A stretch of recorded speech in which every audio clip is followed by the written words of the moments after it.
ስፖርትስ በሁሴን አብዱልቀዲና በዳዊት ንጉሴ።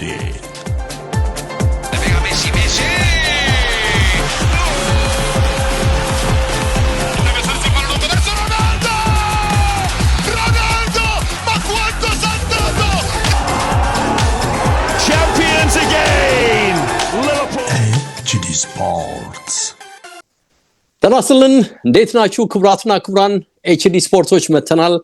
የሐሙስ ፕሮግራማችን ነው እንግዲህ አጭር ደቂቃዎች ቆይተና የምናደርግበት እንግዲህ የተወዳጁ ብስራት FM 101.1 ዝግጅታችን ነው። የትናንቱን የአርሰናል ጨዋታ እናነሳለን። አርሰናሎች እንግዲህ አሳማኝ አልነበሩም ትናንትና። ይሄን ጨዋታ ለፓሪስ ሴን ጀርሜኑ ዝግጅት በደንብ ይጠቀሙበታል ተብሎ ነበር። በእርግጥ አርቴታ ፍላጎት ይሄንን ያሳይ ነበር። ተጫዋቾቹ ግን ሜዳ ላይ ይሄንን አልተገበሩም። ስህተቶች በዝተዋል። ተከላካይ መስመሩ መረጋጋት ርቆት ታይቷል ከግብ ጠባቂው ጭምር። በእርግጥ ሲባል ሁሉም ተከላካይ መስመር ላይ ያሉ ተጫዋቾች ባይሆንም ይሄ ክፍተት በደንብ የታየ ነበር። አርቴታ ብስጭቱን ከጨዋታው በኋላ ገልጿል። ይሄ ሁኔታ እንግዲህ ለፓሪሱ የሚሰጠን ነገር ምንድነው የሚለው ይነሳል። በእርግጥ ፈረንሳይ ቤትም ቀውስ አለ እየተባለ ነው። እንግዲህ ደከም ያለው ኖንተን ከትናንት በስቲያ ፔጄ ገጥሞ ነበር። ሞቶ 80ዎቹ ደቂቃ ውስጥ ባገኛት አንድ ጎል ነው አሸንፎ የወጣው። ይህም ጨዋታ አቻ ይገባው ነበር በሚል እንግዲህ ወቀሳ እዚህም እዛም በስቷል። ስለ አርሰናልም ስለ ተጋጣሚው ፓሪስ ሴን ጀርሜንም አጭር ነገር በዛሬ ቆይታ እናነሳለን። ከዛ ውጪ እንግዲህ የትናንት አርሰናል ነጥብ መጣል ምናልባት በሽንፈት ተጠናቆ ቢሆን ኖሮ ሊቨርፑል ከወዲሁ ሻምፒዮን የሚሆንበት እድል ቀርቦለት ነበር። እንግዲህ ይሄም ሆነ ያ እንግዲህ የፊታችን እሁድ ቶተንሃምን ገጥመው ማሸነፉ ወይ ማቻ መውጣቱ ብቻ ለስኬት እንደሚያበቃው ይጠበቃል። ዋንጫውን በትልቁ ከፍ ያደርጋሉ። ሊቨርፑሎች ዘንድሮ የተለዩ ስለመሆናቸው እየተነገረ ነው። 1 2 3 4 ምክንያቶች በተለይ ለየት ብለው ነጠል ብለው ወጥተዋል የሚል መረጃ በስፋት እየወጣ ነው። ይሄንንም የተመለከተ ነገር በቆይታችን እናዳብራለን። እንዳልኩት አጭር ነው ቆይታችን። ከባካል ዳንኤል ጋር ነው ቆይታ የማደርገው። ባካል እንጋብዛለሁ። እንዴት ነህ ብያለሁ? አለን ዴቭ፣ እንዴት አለ? አድማጭ ተመልካቾቻችን እንዴት ናችሁ? ሰላም ነው ብያለሁ። እንደተለመደ ከበዓል በኋላ ተገናኘን። እንግዲህ ይሁዳ አልነበርኩም እኔ። በቀደሙን ጨዋታ ከሁሴን ጋር ሰፋ አድርጋችሁ ስትነትሉ እንደነበር አስታውሳለሁ። ለሁሉም እንግዲህ ይሄ አርሰናል የቻምፒየንስ ሊግ አጀብ በተለይ የሚጠበቀው የዋንጫ ጉዞ ደጋፊውን ወጥሮት ይዞታል። ከወዲሁ የዝግጅት ነገር ይጠበቅ ነበርና ወሬ ሁሉ እሱ ሆኗል አይደል? ካልሳሳትኩኝ በአካል አሁን እንግዲህ የአርሰናል ደጋፊዎች ላለፉት አመታት 3-4 አመታት ቡድናቸው አንዳች ነገር ያመጣል በሚል በየአመቱ በተለይም የመጀመሪያው ሳይጠበቅ አርቴታ ከምንም ወደ ዋንጫ ተፎካካሪነት ከመለሰው በኋላ የአምና የውድድር አመትን አየን። የዘንድሮ የውድድር አመትን ድጋሚ እየተመለከትን ነውና አሁን ደግሞ እንግዲህ ይሄ ተጨባጭ የምትለው እድል ያለው የቻምፒየንስ ሊግ ውድድር ላይ ነው። እዛ ላይ ደግሞ ከቀሩት ቡድኖች አሳማኝ የምትለው ቡድንስ አለ ወይ የሚለው ሌላ ጥያቄ ነው። ምክንያቱም ባየርንን ትላል ሪያል ማድሪድ ያው የውድድሩ አለቃ ነው። ከባየርን በኋላ ከሪያል ማድሪድ በኋላ ባየርንን ትላለ። ከዛ ደግሞ አሁን እንደ ቡድን እየቆመ ያለው ፒኤስጂ አለ። እኔ ከሁሉም አስጊ የምለውና በቃ በእለቱ የሆነ የማይሆን ነገር ውስጥ ሆኖ ካልሆነ በስተቀር ለማሸነፍ እጅግ ከባድ የሆነው ደግሞ ኢንተር ሚላን አለና እነዚህ ናቸው እንግዲህ አርሰናል የሚገጥመው። ባርሴሎና በየትኛውም አጋጣሚ የሆነ ነገር ሊሆን ይችላል። ጥንካሬው ሁሉም ነገሩ እንዳለ ነው፣ ግን ደግሞ ግቦች እየተቆጠሩበት ነው። እነ ሮናልድ አራውሆ ምንነካቸው የሚያስብል ብቃትን ላለፉት ጥቂት ጨዋታዎች እያሳዩን ይገኛሉና አርሰናል ከቀሩት ቡድኖች አንጻር ምናልባት ፒኤስጂን ማለፍ ከዛ በኋላ ፈተናው አሁን ፒኤስጂን ከመጣል በኋላ የሚመጣው ፈተና ያን ያክል ነው። ኦፍኮርስ የዋንጫ ጨዋታ ነው። ኢንተር ሚላን ሊኖር ይችላል፣ ባርሴሎና ሊሆን ይችላል፣ ምንም አይታወቅም። እና ብዙዎችም መጠበቅ ምክንያት የሆነው ዴቭ በቃ ተጨባጭ ሆነ የሚታይ አርሰናሎች እንዲቀና ብለው ዋንጫውን እያዩ ማለት ነው ያሉበት ሰዓት ላይ ስላለ ይመስለኛል ፕሪሚየር ሊጉ ርግፍ አድርገው ትዘውታል ሊባል ይችላል። ያው አርቴታ እንደዚህ አይነት መዘናጋቶች ለቀጣይ እንደዚህ ለሚፈልገውም ጨዋታ ትልቅ ክፍተት ሊፈጠር ስለሚችል ነው የነገው ነው እንጂ የሚያስበው አርቴታ አሁን የዛሬው የትናንቱ 3 ነጥብ አስጨንቆት ነው የሚል እምነት የለኝም። ምክንያቱም ከሁለተኝነትም የሚያወርደው የሚደርስበት ቡድን ያለ ስለማይመስል ይሄንን ነው ማለት የምችለው ዴቭ። እንዳልከው ነው ከዚህ ጨዋታ የሚያገኙት ነገር 3 ነጥብ ነው ቢበዛ የምታጣው 3 ነጥብ ነው። አቻ ኮንክ ደግሞ የምታገኘው 1 ነጥብ ነው። አንዱን ነጥብ አግኝተውታል። በቀጣይ ጉዟቸው ላይ ከሊጉ አንፃር የሚፈጥረው ምንም ምክንያት ምንድነው? ምንም ተጨባጭ ነገር የለም። አንተ እንደጠቀስከው ነው። አይ ቲንክ ተጫዋቾቹ ላይ ያዩትም ስሜት የሚመስለው ይሄ ነው። ላይክ ይሄ ያ ማድሪድ ጋር የነበረው ቶፕ ነገር በተወሰነች ቀን እንግዲህ ልዩነት ወይም በሳምንት ልዩነት ቀዝቀዝ ብሎ መጥቷል። በእርግጥ በቀደምም ኤፕስዊች ላይ ይሄንን አላየንም አይደለ? በተነጻጻሪ አልነበረም። ኤፕስዊች ላይ የነበረው ፈርስት ሃፍ አስደናቂ ነበርና ያንንም አይተው ነው በርካቶች በተለይም የፈረንሳይ መገናኛ ብዙሃን አስፈሪ ነው አርሰናል የሚልም ማስተያየት እንዲሰጡ የጋብዛቸው። በአንጻሩ ትናንት ላይ ስትመጣ ደግሞ ወርዶ ነው ቡድኑ የተገኘውና በብዙ ነገር አሳማኛል እንዳልነው ነው። እንግዲህ ምን ትርጉም አለው ቢወርድስ የሚል መከራከሪያ ሊቀርብ ይችላልና የምናሰላው እዚህ ውስጥ አርሰናል በፕሪሚየር ሊጉ ስለሚያገኘው አንዳች ነገር አይደለም። ምንም ነገር የለውም እዚህ ውስጥ ማለት እንችላለን። እንዳልከው ነው ወረስ ሴናሪዮ ቢመጣ ቶፕ ፎር ውስጥ ሆኖ እንደሚጨርስ የታወቀ ከመሆኑ መነሻ ይሄ ነው ሊባል የሚችል ነገር የለውም። ግን የሚመስለኝ አርቴታ ላይንአፑን ይዞ ሲመጣ የተወሰኑ የተጎዱ ተጫዋቾች ወይም ደግሞ ጉዳት ገጥሟቸው በደንብ እንዲያገግሙ እድል የተሰጣቸው ወይም ደግሞ የተወሰነ ኖክ ኖሯቸው ያልገቡ ተጫዋቾች እንደነ ቤን ዋይት የመሳሰሉት እንደነ ሜሪኖ የመሳሰሉት እንደተጠበቁ ሆነው ሰርፕራይዝ የነበረው እዚህ ላይንአፕ ውስጥ ያው የስተርሊንግ አለመኖር መምጣት ካልሆነ በቀር ሌላው በሙሉ ራሱን ለፓሪሱ ጌም እያዘጋጀ ስለመሆኑ አርቴታ የሚያሳብቅ ነው። ይሄ ላይንአፕ ለምንድን ነው ይሄንን የምለው? ስተርሊንግ በቃል ምንም ሊጠቅም የሚችልበት ሂደት ይኖራል ተብሎ አይጠበቅም። እንዴት መጣ ብለህ ጥያቄ እንድታነሳ ይጋብዛል። ለአንዳንዶች እንደውም እንዴት ነው ኗኔሪም እኮ እዚህ ቡድን ውስጥ አለ፣ ምንም ቢሆን እኮ ቴርኒም ጠቃሚ ነው ይሄን ተጫዋች ከመጠቀም የሚል ሀሳብ ሲሰነዘር ሰምተናል ከጨዋታው በኋላ። ይሁሉ እንዳለ ሆኖ የሚመስለኝ አርቴታ የፈለገው ነገርና ቡድኑ እንዲሰጠው ሜዳ ላይ የፈለገው ነገር እና ተጫዋቾቹ ሜዳ ላይ ያደረጉት ነገር የተመጣጠነ አይመስለኝም። ለዚህም ይመስለኛል አርቴታ ብስጭቱ በደንብ ታይቷል ከጨዋታው በኋላ። ቸው አልተዋጠለትም ለመጪው ጨዋታ። ለዚህም ነው ላይንአፑን እንዳልኩ ከተወሰኑ አለምክንያት ካልነበሩ ተጫዋቾች በቀር በሙሉ ላይንአፑን ተጠቅሞታል እንዳልኩት ከሰሊን ውጪና የሆነ የፈለገው ነገር ነበር። መንቀልቀልን በደንብ ፈልጓል። ሪትሙ በደንብ እንዲመጣ ቡድኑ ፈልጓል። ናዌንዜን በደንብ እንዲያኳኳለት ተደጋጋሚ ድሎች እንዲፈጠር ፈልጓል። ጎል ማግባት የሚገባቸው ተጫዋቾች ጎሉን በደንብ እንዲደፍሩለት ፈልጓል። ይሄ ታይዋለህ። የሆነ ቡድኑ ላይ የፈለገው ነገርና ሪያሊቲው አልተመጣጠነምና አሳማኝ አልነበረም አርሰናል። ይሄንን ምለው ምንድነው ተመሳሳይ ሞቲቭ ይዞ ነው የመጣው ክሪስታል ፓላስ። ለምን እነሱም እንግዲህ ቁልፍ ጨዋታ አላቸው፣ የግማሽ ፍጻሜ ጨዋታ አላቸው በኤፍኤ ካፕ ፍጻሜ ለመግባትና እነሱም ቢሆን እንደውም ከአርሰናል 3 ቀን ያነሰ ጊዜ ነው ያላቸው ይሄንን የግማሽ ፍጻሜ ወሳኝ ዌምብሌይ ጨዋታ ለማድረግና እነሱ የነበራቸው አፒታይትና አርሰናል የነበረውን አፒታይት ስታይ ፈጽሞ የሚገናኝ አይደለምና ይሄ ቡድን እንዴት ነው ይሄን ሪትም ያጣው ከወሳኙ ቁልፍ ጨዋታ በፊት?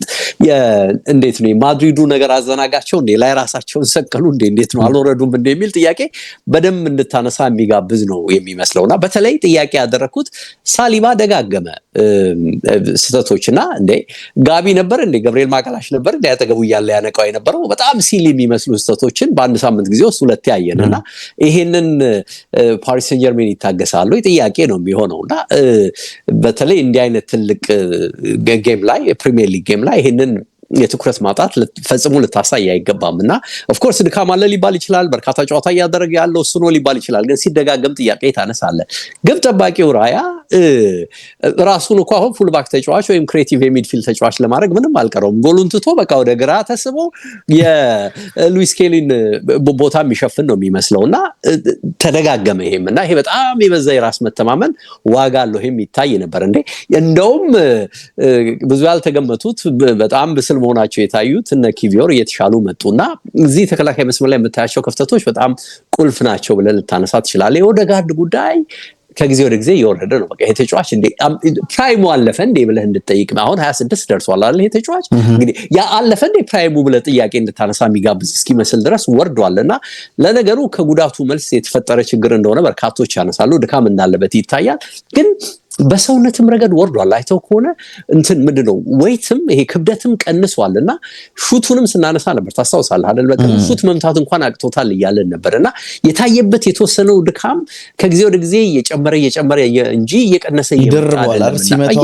ሲመታም የሚደርብበት ሂደት ነው የሚፈጠረውና አይ ቲንክ እንዲህ አይነት ጨዋታ ላይ አርቴታ እንግዲህ ያሰበው ወጥ የሆነ ፐርፎርማንስና እውነትም ለተጋጣሚ ቡድን ለፓሪሶች መልእክት መስጫ የሆነ ጨዋታ መሆኑን ሳስብና ቡድኑ እዚህ ያሳየውን ነገር ስታይ ሁለት የተለያዩ ነገር ናቸው የምትለው አንዱም የዚህ ልጅ ብቃት ነው። ካልሆነ እንዲህ አይነት ተጫዋቾች የደከሙ ተጫዋቾችን በቃ እኮ ማሳረፍ ነው ከመጀመሪያውኑ። ይሄን አይነት ከሆነ የተጫዋቾቹ ሙድ እንግዲህ ሜዳ ላይ ገብተህ እንዲህ አይነት ደካማ ብቃት የምታሳይ ከሆነ የተጫዋቾች የደከሙ ተጫዋቾች ወይ እንዲያርፉ እድል መስጠት ነውና አንዳንዴ እንደው በደንብ ታገሳቸው። በጣም የደከሙ ተጫዋቾችን በጣም ረጅም ጊዜ ሜዳ ላይ ማቆየት ስታይ አልተመጣጣንብኝም። የአርሰናል በቂ ዝግጅት ሁኔታና የሚጠብቀው ከፍለፊቱ ያለው ጨዋታ አልተመጣጣንብኝምና ምናልባትም ኦፍ ኮርስ 6 ቀን ጊዜ አለ። አዎ ዴፊኒትሊ በ6 ቀን ጊዜ ውስጥ ብዙ ታምር ሊፈጠር ይችላል። ሞመንተሙ አንድ አይነት አይደለም የሚሆነው፣ አትሞስፌሩም አንድ አይነት አይደለም የሚሆነው፣ የተጫዋቾችም ስሜት አንድ አይነት ነው አይደለም የሚሆነው። አንዳንዴ እንደ ማንቂያም ልትወስደው ትችላል እንዲህ አይነት ነገር። ትዝ ይልሃል አይደል ብሬንትፎርድ ላይም ጥሩ አልነበረም፣ ማቻወት ሆኖ አይደል ወደ ማድሪዱን ጨዋታ የመጡት ስሜቱ ተቀይሯል። ግን ለአንዳንዶች ስጋት ላይ መስል ይችላል፣ ግን የጠበቅኩት አይደለም። እኔ ብቻ ሳልሆን እርግጠኛ ሆኜ ነው የምነግርህ አርቴታም ስሜቱ ይሄንን ነው የሚያሳብቀው። ከጨዋታውን በኋላ ጣቱን የጠቆመው ወደ ተጫዋቾች ከሌ ያላለም እንጂ ብስጭቱን በደንብ ገልጿልና በተለይ ደግሞ እንደዚህ ሲዘጋብ ኮምፓክት የሆነ ቲም ሲኖር እንዴት ነው መፍትሄውን የምትፈልገው? ቡድኖች ካፈገፈጉበት እንዴት ነው የምታደርገው? ኦኬ በአጋጣሚዎች ጎሎች ተገኝተዋል፣ ጥሩ ነው። ክሬት ያደረጉበት መንገድ የትሮሳርድን ሻርፕነት ታደንቃለህ። ይሄ አይነት ቡድን እንግዲህ ፔጅም እስቲ ቢዘጋ እንዴት ነው ልትከፍተው የምትችለው? አሁን ክሪስታል ፓላስ አንዱ ከፍለፊቴ የቀረበ አማራጭ ነበርና ይሄን አላሳኩም የሚል እምነት ነው እኔ በግሌ ያለኝ።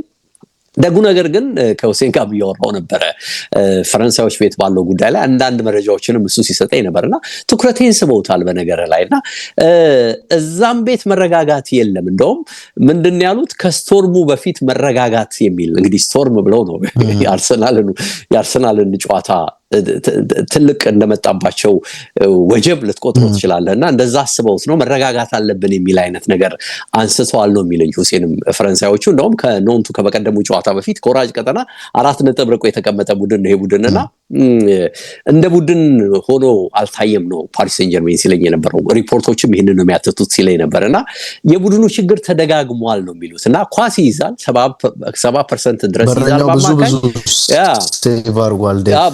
ግብ ጠባቂውም ሴቭ ያደረገበት አጋጣሚ አለ። በዚህ ላይ እንግዲህ እንደ አርሰናል አይነት ታች ወርዶ ወደ ፍለፊትህ መጥቶ መከላከልን ከኋላ እንቅስቃሴን ከኋላ እንዳትመሰረት የሚያደርግ ቡድን የሚመጣ ከሆነ እንዴት ነው ልትቋቋሙ የምትችለው? እና ይሄ ችግር ተደጋግሟል። ኳስ እንይዛለን ግን ፍጥነት የለንም፣ ሪትማችን እየመጣ አይደለም፣ እንደ ቀድሞ ፓሪሶች አይደለንም የሚል ነገር እያነሱ ነው የሚለው የፈረንሳይ መገናኛ ብዙሃን። በዚህ ላይ ደግሞ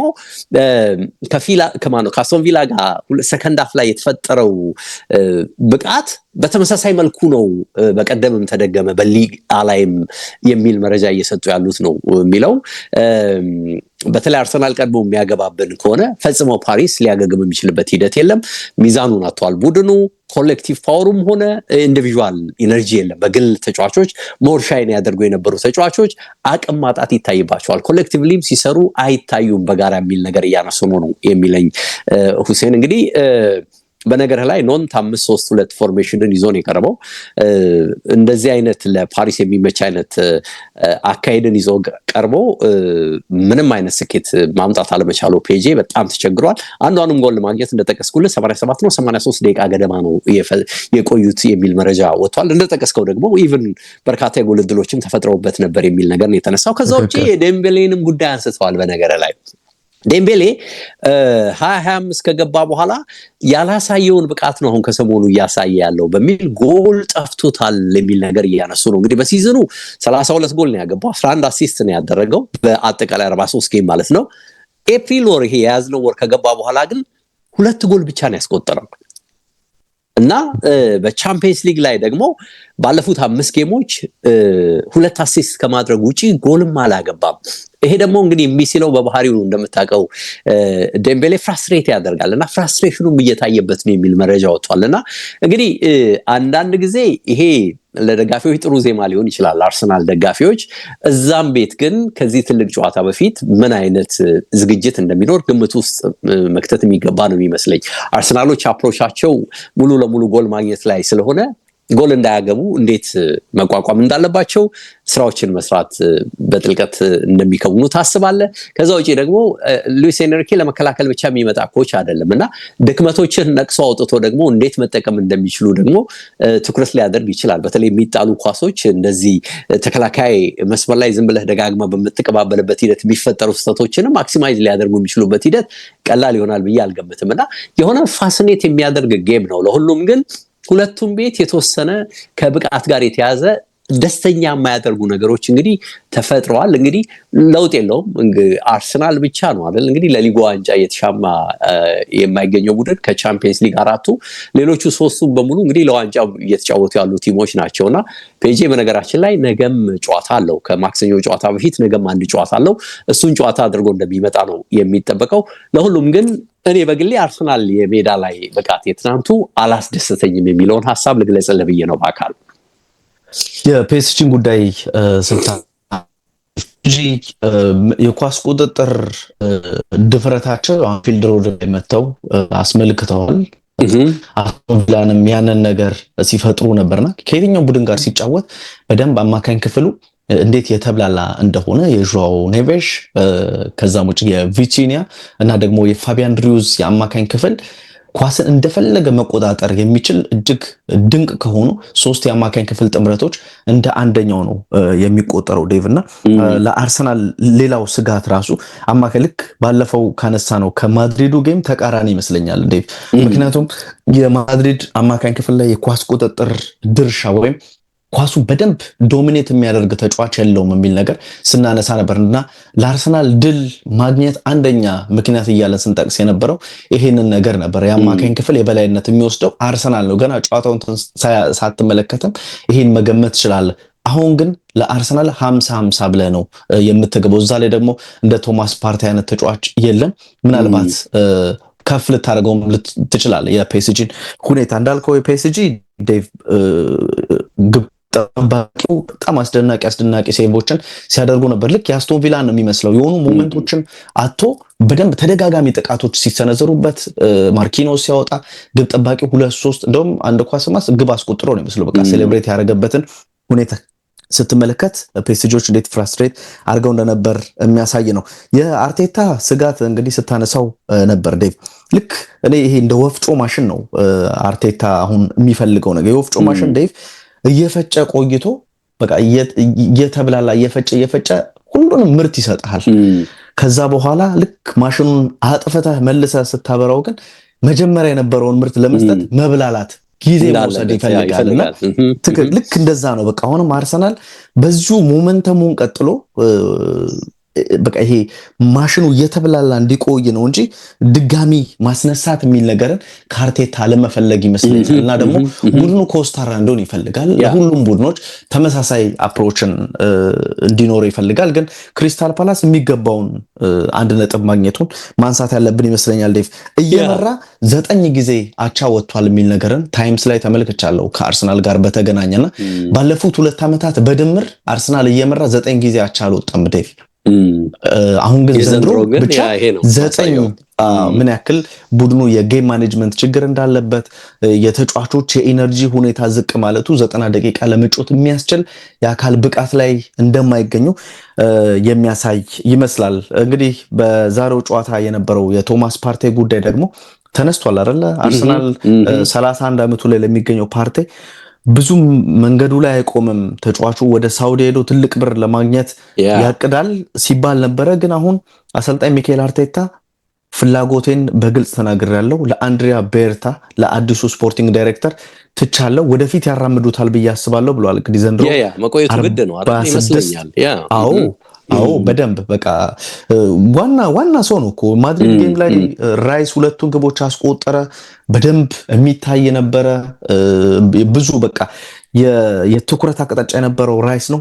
ግን ዴቭ ጨዋታው ላይ እንዴት ማድሪዶችን እንዴት ሲያስጨንቅ ከሁለቱ ግቦች አስቀድሞ ምናልባት ምርጡ ተጫዋች ቢባል ያርሰናል ራይስ ፓርቴ ነበር መርጠው። ሁለቱ ግቦች እነዛ አስደናቂ ግቦች ግን ወደ ራይስ እንድንደጎናል ጥሩ አልነበረም እያልኩ ሳይሆን የፓርቴ ብቃት ግን ማድሪዶችን እንዴት ከጥቅም ውጭ እንዳደረጋቸው የተመለከትንበት ጨዋታ ነበርና ይሄን ጋና የተጫዋች አሰልጣኝ ሚካኤል አርቴታ በቡድኑ እንዲቆይ ፍላጎት አለው። ዘንድሮ 46 ጨዋታ አድርገው 4 ግቦችን አስቆጥሯል፣ 3 አሲስት አድርጓል። ቁጥሩ የሚናቅ አይደለም። ዲፌንድ ያው ረጅም ጉዳት ላይ ነበር እንደምታውቀውና የማይጠቅመው ጊዜ ይበልጥ ነበር። ከሰሞኑ ግን መሻሻሎች አሉት። እሱም ይመስለኛል ተስፋ የሰጣቸው። ትክክል 250,000 ፓውንድ ያገኛል። ምናልባት ይሄ ነገር ወደ 200,000 ይወርዳል። 2 ዓመት ሊሆን ይችላል እየተባለ ነው። ፕሮባብሊ እንግዲህ ይሄንን አክሰፕት አድርጋለሁ ነው አሁን ትልቁ ጥያቄ።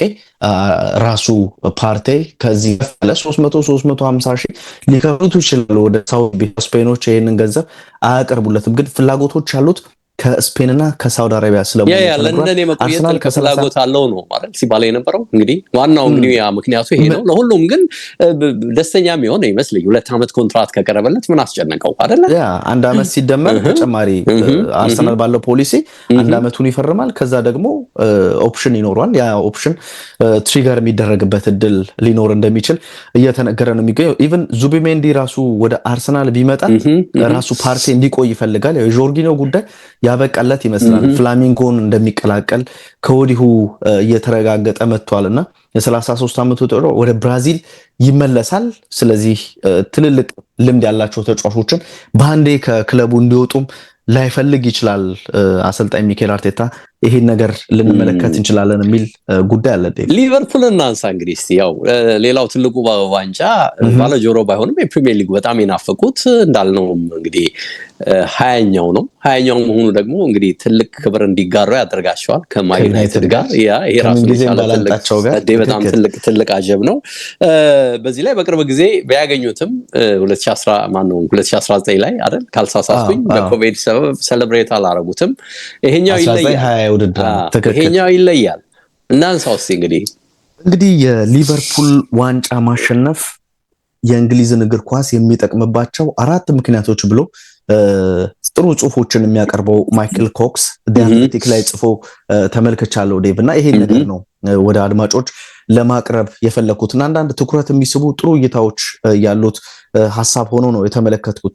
ላለፉት ጥቂት ዓመታት በእንግሊዝ ፕሪሚየር ሊግ ብዙ ሪከርዶች የሚሰበርበት ሊግ ነው ይላል። የዘንድሮ ሊግ ግን ብዙ ሪከርዶች የሉትም፣ ግን ደግሞ የሜዳ ላይ ፉክክሩ ከመዝናናትም አልፎ ሊጉን ተመራጭ አድርጎታል።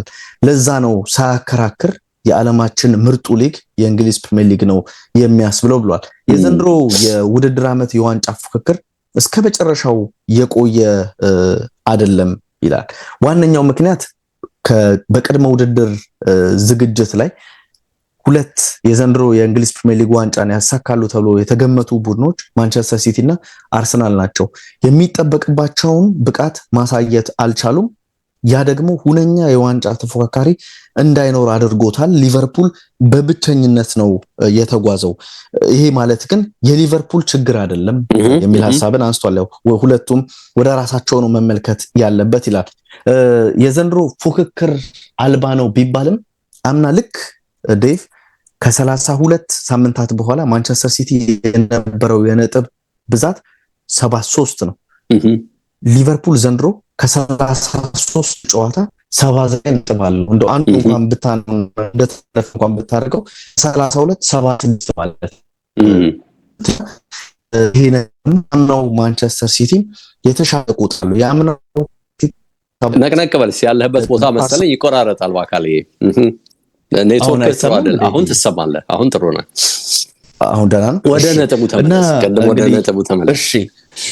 እሺ እና ከ79 ነጥቦች ከ33 ጨዋታ 79 ነጥቦችን ሊቨርፑል ወስዷል። አምና ሲቲ ከ32 ነጥቦች 73 ነጥቦችን ወስደው አርሰናል በ2 ነጥብ ያንስ ነበረ።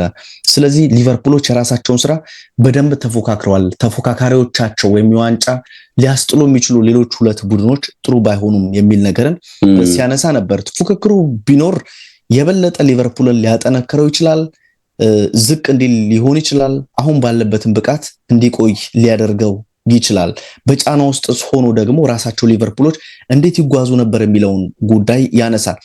ሊቨርፑል አሁን የመጨረሻዎቹን ጥቂት ጊዜያት እያሳለፈ ያለው እጅግ በቃ ይሄ መካከለኛ በሚባል ብቃት ነው እየተጓዙ ያሉት። ቻምፒየንስ ሊግ ላይ በፒኤስጂ የወጡበትን ያነሳሉ፣ በካራባኦ ዋንጫ የተረቱበትን ያነሳል፣ በፉልሃም ደግሞ በፕሪሚየር ሊጉ የደረሰባቸውን ሽንፈት ያነሳሉ። የዋንጫ አሸናፊ ቡድኖች የሚገመተው ሁሌም ይሄ ስፕሪንግ ሲዝን ላይ አሁን ያለንበት ሲዝን ላይ ማለት ነው ዴቭ፣ ወይም አሁን ያለንበት ወቅት ላይ ማርችና ወይም መጋቢትና ሚያዚያ ላይ ብዙ ጊዜ ፍጥነታቸውን ሲጨምሩ ይታያል። ሊቨርፑል ግን ከዚህ አንጻር ከተመለከታችሁት ደካማ ነው። ያ ማለት ግን ነገሮችን ቀድሞ መጨረሳቸውን ያሳያል፣ ነገሮችን እንዴት ማኔጅ እንዳደረጉ ያሳያል ብሏል። አሁን 4 ብሎ ያነሳቸው ነጥቦችን ሲያነሳ ዴቭ ሊቨርፑል ብዙ ገንዘብ ሳያወጣ ነው ፌዴሪኮ ኬዛን ብቻ ነው ያስፈረመው። ስለዚህ ይሄ ተጫዋች ደግሞ በፕሪሚየር ሊግ አንድም ጨዋታ አልጀመረም። ስለዚህ ማንንም ተጫዋች ሳያስፈርም ነው ቡድኑ ዋንጫ ያነሳው። ስለዚህ በነበሩ ተጫዋቾች ነው ዋንጫ ያነሳው የሚለውን ጉዳይ ፕሪሚየር ሊጉ በገንዘብ ኃይል በተጫዋቾች ግዢ ለሚለው ነገር ትልቅ ፍንጭ ሰጥቷል። ሁለተኛ ብሎ የሚያነሳው ቡድን ውስጥ ያለ የቴክኒክ ኳሊቲ የቴክኒክ ጥራትን ያነሳል። አንደኛው የሪያን ራቨንበር ሳይጠበቅ በ6 ቁጥር ሚና ለሊቨርፑል ማስደነቁን ያነሳል። በተለይም ደግሞ እጅግ የአካል ብቃትን በሚጠይቀው ሊግ ላይ ልክ ኳስ ከተከላካዮች ተቀብሎ አንዴ አንስቸው ነበር ዴቭ ታስታውሳለህ?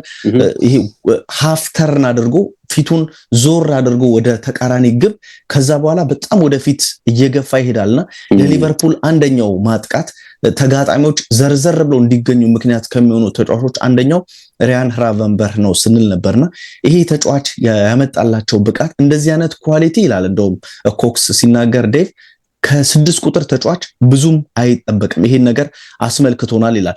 ሲቲና ይሄ ነጥብ ነው የተመቸኝ ዴቭ። ሲቲና አርሰናል የሚጠቀሟቸው የፉልባኮች ወይም የተከላካይ ተጫዋቾች በባህሪያቸው የመሃል ተከላካይነት ነው ብላልና ወዲያው ነው ያሰብኩት ዴቭ አርሰናል ለማን ነው የሚጠቀመው የሚለውን ነገር ተመለከቱ። ቲምበርን ተመለከታለህ፣ ካላፊዮሪን በግራ ሁለቱም የመሃል ተከላካዮች ሆኖ የተጫወቱ እንደዚህ አይነት ልምድ ያላቸው ናቸው። በሲቲ በኩል ዮሽኮ ግቫርዲዮልን የምትመለከተው የግራ ፉልባክ ሆኖ የሚጫወተው ከዛ ደግሞ ሌሎች ራሱ ዎከርም የማል ተከላካይ ሆኖ ይጫወት ነበር። ሉዊስንም ከመስመር ያስነሳው ነበር ወጣቱ ሉዊስንም ትክክል። እሱ እንደውም ሞራ አማካኝ ነው፣ ግን እነዚህን ተጫዋቾች መጠቀም ያዘወትራሉ። ቲና ሮበርትሰንን ግን ፉልባክ አድርጎ መጫወት በቃ በፍጹም ማይታም ትልቅ ቁማር ነው፣ ወደፊት እየሄዱ እንዲጫወቱ ማድረግ ይላል። እዛ ላይ ደግሞ ሌላ ቴክኒካል ጉዳይን የጨመረው ምንድነው ሃላንድ አለ በማንቸስተር ሲቲ ድብና ያለ 9 ቁጥር ነው። በአርሰናል ሁነኛ 9 ቁጥር የላቸውም ይላል። በሊቨርፑል ግን በፎልስ ነምበር 9 ሚና ዲያዝን፣ ጆታን፣ ኑኔዝን ሲያስፈልግ ጆንስንም ይጠቀማሉና ይሄ ተጫዋቾች ያላቸው ቴክኒካል ጉዳይ ነው ብሏል። በሶስተኝነት ያስቀመጠው ዴቭ አንዳንድ ቴክኒካል ተጫዋቾች ሆኖ ለነሱ የተሰጠ ነፃነትን ያነሳል። ሙሐመድ ሳላህ አምና በሊቨርፑል ከቆየባቸው 7 ዓመታት ዝቅተኛ ግብ የነበረው አምና ነው። ዘንድሮ ግን በአሰልጣኝ አርነ ስሎት ስር እጅግ ድንቅ የሆነውን ሳላ ተመልክተናል። ምናልባት በአሲስት አዲስ ሪከርድ የኬዲቢ እና የኦንድሪን ሪከርድ ሊሰብር ይችላል። በጎልም ባለፈው የና አንዲ ኮልን 47 የግብ ተሳትፎውን እያለን ስናነሳ ነበር። የራሱ የሃላንድንም ሪከርድ የመስበር እድል አለው የሚለውን ነገር ያነሳል። ይሄ ሲያነሳ የስሎትን ጉዳይ ዴቭ ፔፕ ጓርዲዮላ ለተጫዋቾች በቃ ፖዚሽናቸውን ጠብቀው እንዲጫወቱ አርቴታም ተመሳሳይ ነው። ይህንን ነፃነት አይሰጧቸውም። ኢቭን የጃክ ግሪሊሽን ያነሳል። ግሪሊሽ በአስቶን ቪላ እንደዚህ አይነት ነፃነት ለምዶ ማንቸስተር ሲቲ ቤት እንዴት ዘጭ እንዳለ ያሳያል ብሎ ይሄን እንደማጣቀሻ ያቀርባል። የሳላን ግን እንዴት ቁጥሮቹ ከፍ እንዳሉ የላይኛው ሜዳ ክፍል ላይ አተኩሮ እንዲጫወት ክፍተቶችን እንዲያጠቃ በአሰልጣኙ የተሰጠው እምነትን ነፃነትን ያነሳል። በአራተኝነት ዴቭ ለሊቨርፑል ድል ለእንግሊዝ እግር ኳስ ትልቅ ብስራት ነው ያለበት ወይም ትልቅ ነገር ነው ያለበት የአሰልጣኝ አርነ ስሎት በአሰልጣኝ የርገን ክሎፕ መተካት። አሰልጣኝ የርገን ክሎፕ ሲመጡ ያው ብዙ ተጠብቆባቸዋል፣ ዋንጫን ያገኙ ይችላሉ የሚል ነገር አለ። የስሎት ግን ገና ጅማሬያቸው ነው ዴቭ። የአንድ ቡድን ሁሉም ነገር ትኩረት አሰልጣኝ የርገን ክሎፕ ነበሩ። ግን ያን ነገር እንዳይሆን አድርገውታል። ክሎፕ እንደ አሰልጣኝ ምርጥ ናቸው፣ እንደ ፐርሰናሊቲ በጣም ትልቅ ፊገር ናቸው፣ ትልቅ ግርማ ያላቸው አሰልጣኝ ናቸው የሚል ነገርን ያነሳልና ንጽጽሩ ደግሞ ለስሎት ቀላል አልነበረም። ከክሎፕ ጋር ነው የሚነጻጸሩት። በደጋፊዎች የሚወደዱ በአሰልጣኝነት ብቃታቸው የተመሰከረላቸው ሰው ናቸውና ይህንንም ንጽጽር ያደርጋሉ። ክሎፕ እንግዲህ ሴንተር ኦፍ አቴንሽን ወይም የትኩረት አቅጣጫ ናቸው። ይህንን ነገር ስሎት አይፈልጉትም። ያለዛ ነገር ሙሉ ለሙሉ ስራቸውን ብቻ ሲሰሩና ራሳቸውን ከሚዲያ ቆጥበው የኖሩ ሰው ናቸው ብሎ እንግዲህ ሐሳቡን ይጠቀልላል ዴቭና እንግዲህ አራቱም መሬት ጠብ የሚል ነገር የላቸውም። ትክክል ነው። በደንብ ነው ያያቸው በነገርህ ላይና እዚህ ላይኛ ራሱ ብንጨምር እንደ አራቱንም ራሱ አፍርደሜ ነው እናስገታቸውና ይበቃል ነው የሚሻለው። ኤችዲ ስፖርቶች ነበርን። ተወዳጁ ብስራት ኤፍኤም 101.1 ላይ ሰማችሁን። እንዲሁ ዩቲዩብም ላይ አለ። ኤችዲ ስፖርት ብላችሁ ፈልጉን። ለዛሬው የነበረን ቆይታ ይሄንን ይመስል ነበር። በመጪው ቅዳሜ እንግዲህ በማለዳ እንመጣለን። መልካም ጊዜ ብያለሁ። ባካሌ ባባይ አድማጭ ተመልካቾች ሰላም ዴቭ፣ መልካም ጊዜ ላንተ። ሰላም